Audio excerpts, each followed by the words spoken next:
Hi, I'm Steve Morgan, founder of Cybersecurity Ventures and editor-in-chief at Cybercrime magazine. I'm here today with Dan Singer, founder and CEO, and Rob Bathurst, chief product officer at Digitalware, developers of the Epiphany intelligence platform. To learn about Epiphany, visit digitalware.com. Gentlemen, welcome. Happy to be here. So, Dan, you and I were recently speaking, and you told me that CISOs can't answer certain questions. And, listening to you, I was captivated. To get started, can you unpack that for our audience? What exactly is it that CISOs can't answer? For starters, the CISO has like an impossible job, right? Given the current threat landscape, most CISOs can't answer what their current security risks are, how to reduce their risk overall, and how to handle the fact that COVID accelerated the digital transformation, we're seeing today and the impacts to those risks. So you asked, like, basically, if a CISO can't answer the question, what is the state of my risk within a minute's time, it's game over, right? Might as well walk around with a sticker on my back saying uncle, right? Since they've already lost the battle and have to give it up. These risks come from many sources, ranging from existing and new vulnerabilities, attack vectors such as IoT and mobile devices, things like cloud deployment misconfigurations, and typical attack surfaces like networks and endpoints. Gartner, did a recent study saying that through 2022, at least 95% of all cloud security failures will be the customer's fault due to misconfiguration. So how is the CISO going to maintain all this, right? The attack surface is too big, and to do it the old way, it just doesn't make sense. So, most CISOs today, they have a hard time really just keeping up with like the dynamic and the changing nature of the public cloud platforms, which is a huge business risk on its own. Today CISOs have to look at a bunch of disaggregated data from disparate tools, to try and sort of piece the story together, as to what's happening in their environment, while likely really not knowing all their risk conditions, that actually exist in the environment. So their job is really hard. So, Rob, you and Dan had an epiphany, so to speak, and I guess that led to the Epiphany intelligence platform. Dan spoke to, Fortune 500, Global 2000 CISOs. We talked to a lot of them. Talk to us about the security practitioners who work for the CISOs. Build on, what Dan was sharing. What is it that they can't answer or they can't see? Yeah, absolutely. It's a great question. When you get to the security practitioner level, there's a lot of complications. There's the day job you're dealing with. There's the how you respond to things. There's the demands of the executive staff. And it really results in a misalignment between the CISO, the CIO, the CEO, and what the actual people in the trenches are doing. If you look at the job of like a vulnerability manager, for instance, they've got a nearly impossible task where they have to determine across potentially millions of vulnerabilities what one is the most meaningful and what one's the most important. Why does it matter? And when you start looking at how you prioritize those, they don't really have tools to quantify what is a business risk, right? In the traditional security sense, we're almost restricted in saying that, well, my tool said that it had this score, it had that score, and so we have to prioritize it only off that singular vector. It's gotten better in the sense that threat intelligence has started to become blended into a lot of these vulnerability risk management platforms, but it's still not giving you the ultimate answer of, is my business actually at risk?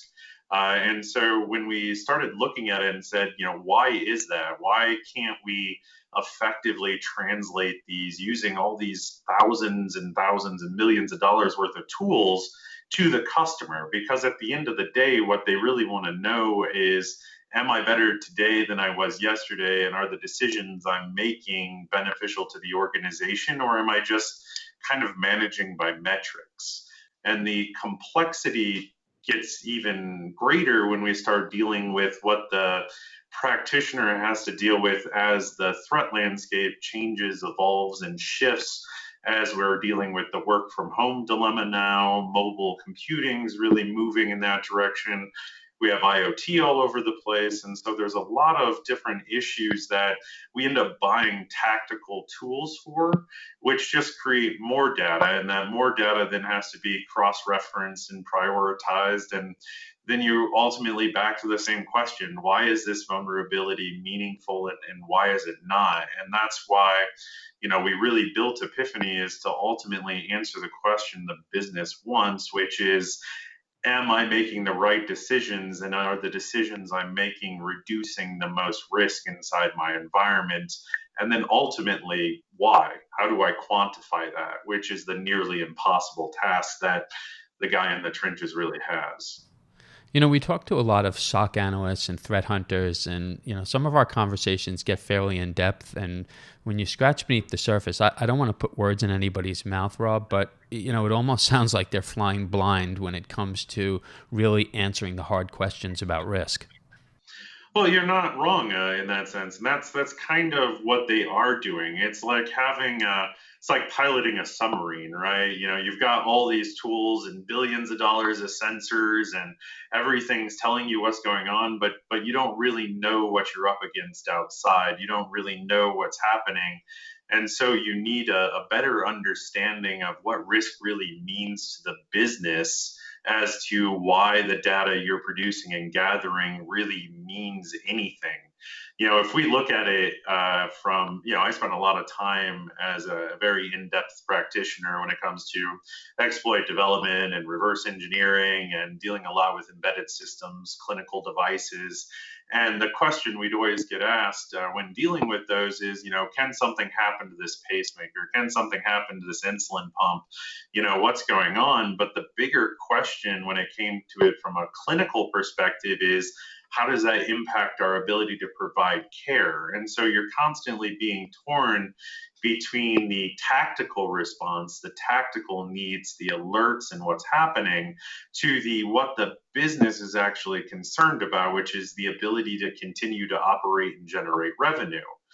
What we're lacking from an education and capability perspective is the congruity between what the business cares about and what the analyst is doing. We do a great disservice in the security industry as a whole by hiring somebody to turn a wrench, but not describing why. They don't know the bigger machine. They don't understand what the risks are being prioritized. They don't understand what the business unit next to them does that generates revenue, or why that system they're supporting means everything to the business. They just know it's a VM server that they need to fix and that they need to maintain. And so you wrap all this on top of it with the bombardment of all these tactical tools, and they say, well, this tool is going to prevent this thing, and this is going to prevent that thing, and this thing's going to scan and tell you what's going on ahead of time. And it's great and everything, but you don't know the why. And that's like the biggest issue that Epiphany we really built to solve, is the why. If I mitigate this thing, if I resolve this, if I stop this threat from being able to act upon this condition, is it actually benefiting the organization? And is this the most beneficial thing I can do? So that way you're constantly aware of the why and the who and the what of the actions you're taking. Hopefully giving you a better situational awareness. So Dan, I took a look at the Epiphany platform, and I think you may be doing something really groundbreaking in our industry. Can you give CISOs a 30,000-foot view of the platform, and then we'll turn it over to Rob after that for maybe a deep dive? Sure. Yeah, look, Epiphany, at its core is a contextual data analysis platform designed to look at both the business risks and the cyber risks. So we really built the platform, with the offensive security person in mind, the way that they think of the problem when looking at the attack vector. And honestly, one of the best parts about it is the platform is agentless, which I know is really, really helpful for a lot of organizations to justify its use. An important component to understand about the platform is that it operates as an overlay to existing security and network management, right? The tools, at least, allowing it for this integration within the existing environment. right? So we really like implore the keep it simple, stupid principle. As you could tell, we really want this to be simplistic. So, how many times has an offensive security resource published a report for a CISO and it winds up on the desk drawing, really collecting dust, like a ton. And Rob, that's sort of the origination of where Rob's ideas and some of his ideas in the platform come from.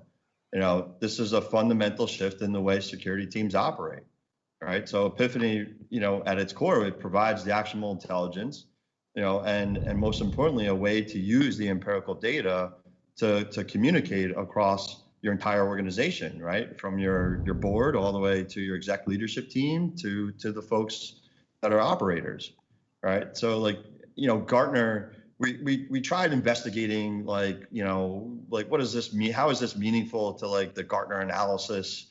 And the best that we came up with was this digital risk management, the DRM, right? It's like an integrated risk management use case that facilitates the risk awareness, right? Understanding and the decision making associated with convergence of the digital and physical worlds, using cloud, mobile, social, big data, Internet of Things, right? And when they classified it, there really was and still is no single clear vendor that is providing that value, and that's where we think Epiphany comes into play. So, Rob, an agentless platform is music to our ears. Beyond that, your platform is powered by artificial intelligence, machine learning. Those are buzzwords that we're hearing in the cybersecurity space. But break it down for us. Help us understand exactly what the platform does. We've been talking in our industry about AI for the past 5 years. Going back to IBM's Watson, when they first started to push the concept of AI in the cybersecurity space. But there really haven't been any breakthroughs. There really hasn't been a platform that, CISOs and practitioners can put a stake in the ground. So tell us what you're doing. Yeah, absolutely. And it's funny you should mention that, AI and ML and those buzzwords associated it. I was at Silence about 5 years of my past 5 years before I came here, and they were really the first ones to do artificial intelligence and machine learning as it applies to anti-malware.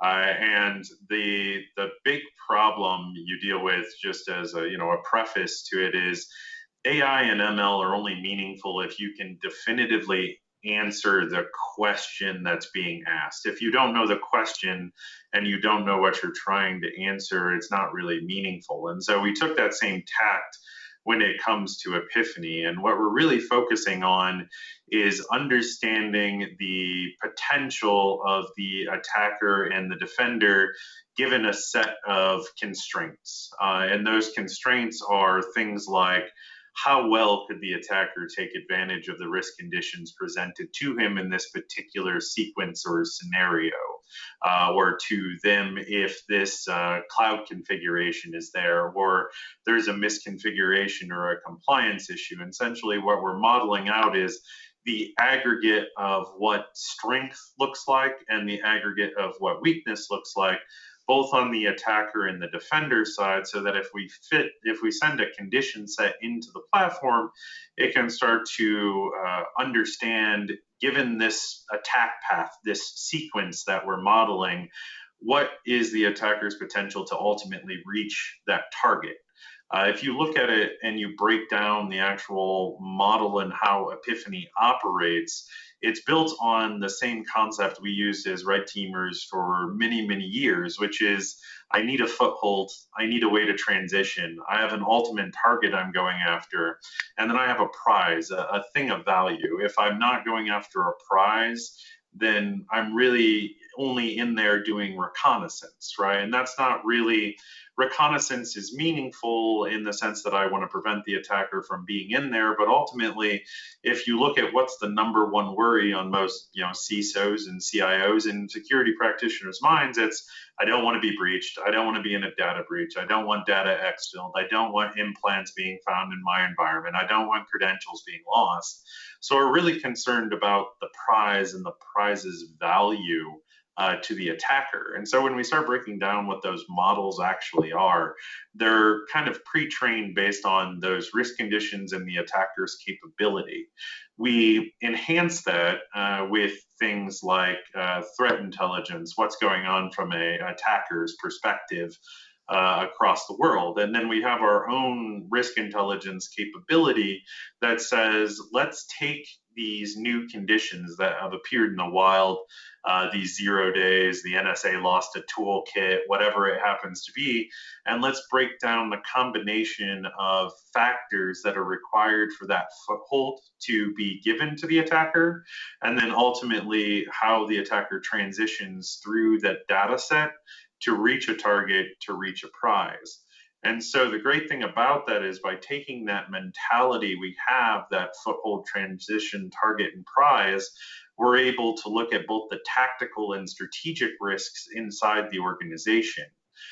Meaning not only can we prioritize what a lot of the traditional vulnerability scanners and risk management platforms do by saying this vulnerability is the most meaningful to this system for allowing an attacker to get on it or to maintain their presence, but it also allows us to take the aggregate of those conditions and say, what does this mean to the business as a whole? Is this thing that is across 5,000 different machines the thing I should be worried about first?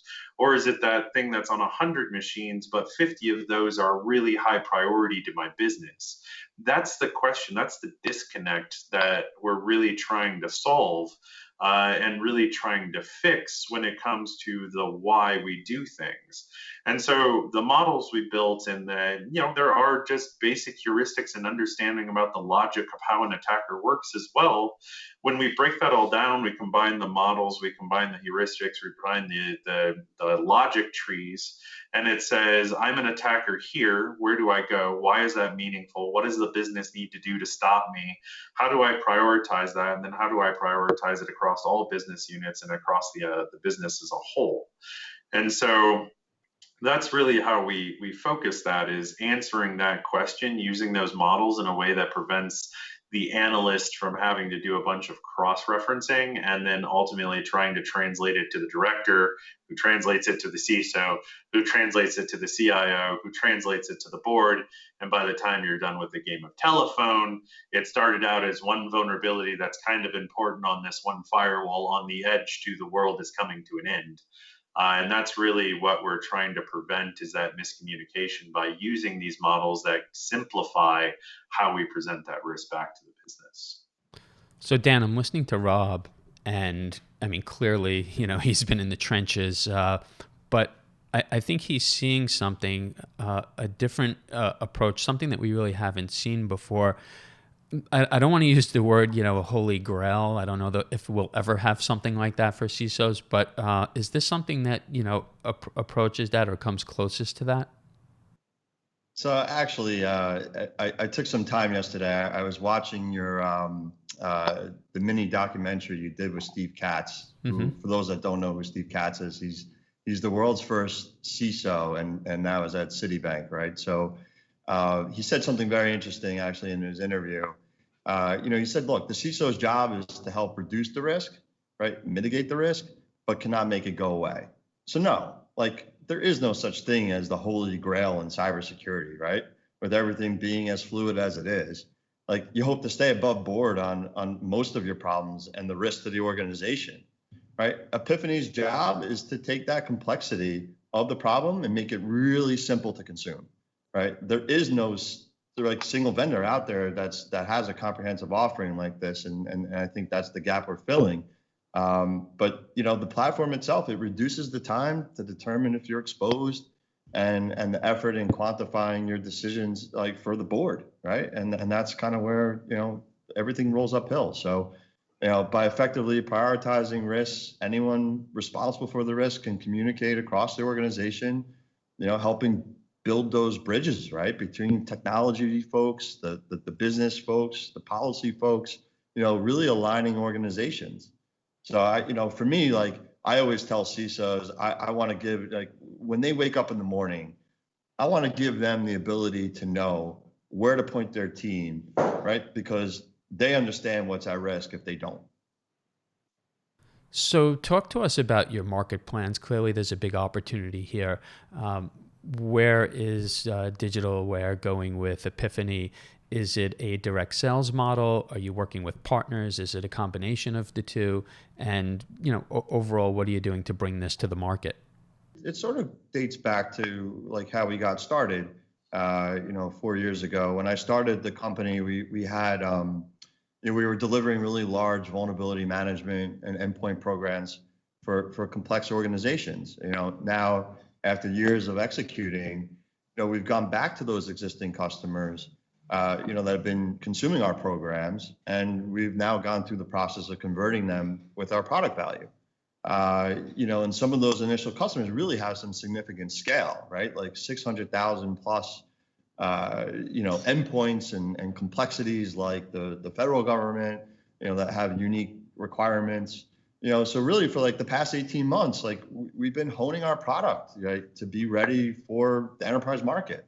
I hate to say it, we were anticipating, a launch like, pre-COVID, and then the world was flipped on its head. So here we are, launching during the Cybersecurity Awareness Month.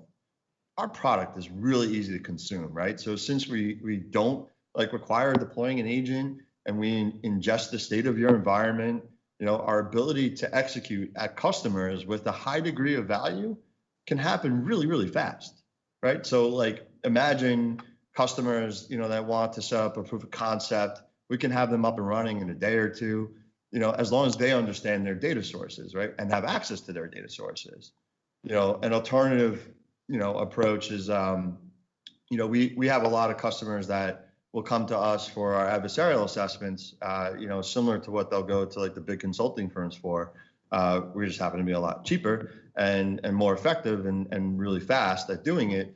But it's a great way for us to show how simple our software is to deploy, and we give them this actionable intelligence right from a dashboard, within a couple days, right? So the small business and mid-sized clients, our approach is to sort of automate our entire workflow process for them to make it like a frictionless experience, right? So that way, they don't have to depend on our large enterprise clients, where you need the whole bowl of wax, right? You need the dedicated teams, the risk hunters, the TAMs, the support 24/7 support operations, which is what we intend to provide our enterprise clients. But for our small mid-size, we really tried to simplify it. And I think you asked about partnerships, right? So you can't do this alone, right? It's the better together model, right? So for the first 13 years of my career, I was on the partner side. I was running a system integration company. I had 200 plus engineers underneath me, helped seize the growth of a company from 40 plus million to hundreds and hundreds of millions. And I understand what it looks like to partners equal scale. Just very simple math, right? So I care very much about building those relationships and creating the value for the ecosystem partners, that really drive the business. But it still requires us to develop our own sales operations to really support those partners, geographically, right? So, in order to build that deep partnership, you need to support them. So we're aggressively hiring nationwide our sales and marketing teams.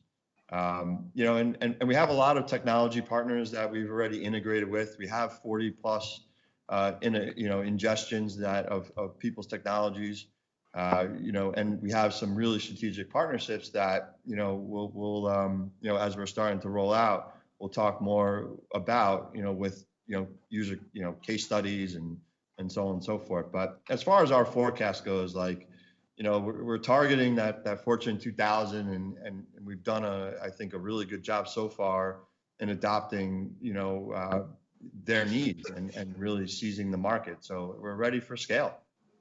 So Rob, I want to close out with a final question here for you. One thing I've heard over and over from both of you today is that this Epiphany platform is easy to use. And, we hear that. I mean, security vendors have been talking about ease of use for years, but, Give us some more perspective on that, because I think it's really, really important. It's important for, the CISOs who are making investments into platforms. It's important to the practitioners who are going to be using them. It's important to partners who are going to be working with you. Yeah, absolutely. And, easy use is one of those things that I struggled with when I came up first in my career, before security was a formalized thing. Whether it been Cisco tools or any of these complex assets or asset management systems, network systems, vulnerability systems. And the reason I think that they had a lot of trouble being easy to use is because they were designed by brilliant people. And brilliant people want to show you how brilliant they are. And so they try and make everything, show you every detail and every widget and show you every view they possibly could. I actually took the opposite tact when designing Epiphany, and we said, what's the Apple model? What's the most powerful thing I could pack in the most simplistic presentation? And really, if you look at Epiphany, everything it does, every metric it produces, every visualization is built around the same three concepts, which is what's the asset, who's utilizing the asset, and what's their relationship to the asset and to the business.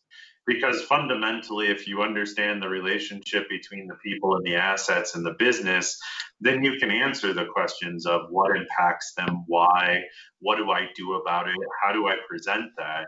And so when we looked at that, we basically said, I want to just simplistically be able to draw the connection from the beginning to the end and tell people what to do about it. And then if we want to show people how brilliant we are, you can really dive into the platform, but that's purely optional.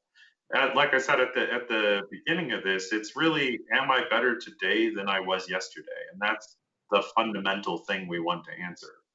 What's the Apple model? I love it. What a great question to ask. And, maybe that's the epiphany. Gentlemen, it was great to have both of you with us. I'd love to have the two of you come back on and talk about Epiphany again, maybe a few months down the line. Give us an update. Yeah, really appreciate the time, sir.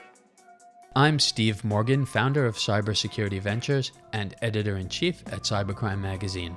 Joining me today was Dan Singer, founder and CEO, and Rob Bathurst, Chief Product Officer at Digitalware, developers of the Epiphany Intelligence Platform. To learn about our sponsor Epiphany, visit digitalware.com. You can watch all of our videos at cybercrimemagazine.com.